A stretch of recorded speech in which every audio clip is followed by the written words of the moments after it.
الجو ده طبعا محتاج حاجات ساقعة متلجة. هنعمل مع بعض ايس كريم بطريقة سهلة، وكلنا اكيد بنحب الايس كريم. هجيب معايا كده 6 من التين الشوكي، وهنزل بيهم في اي بولة او في بالخلاط. هنزل بربع كوباية من السكر، وهضربه كده لغاية ما يبقى معايا عصير خالص. هنا كده حسيت ان قوام التين معايا تقيل، هجيب كده نص كوباية من المية وهنزل بيها على التين، وعصرته كده خالص معايا.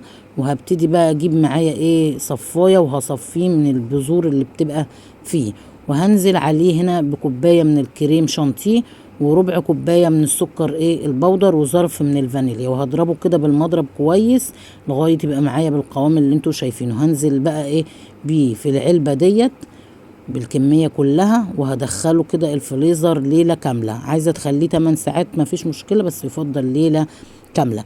هنا بقى كده هوت كنت خرجته، هبتدي اقدمه. هجيب معايا كده شوية من المية المغلية، علشان قبل ما تقدمي الايس كريم انزلي بالمعلقة بتاعة الايس كريم في المية المغلية دي، عشان تسهل عليكي طلوع الايس كريم معاكي بسهوله. وده هنا ده بسكوت من عند بتاع مستلزمات حلويات، ودي كوبايات ايس كريم علشان نقدم فيها الايس كريم. كده بقى معايا ايس كريم خطير وبطريقه بسيطه جدا. يا رب الوصفه تعجبكم، ويلا بقى قدموا الايس كريم وبالهنا والشفا.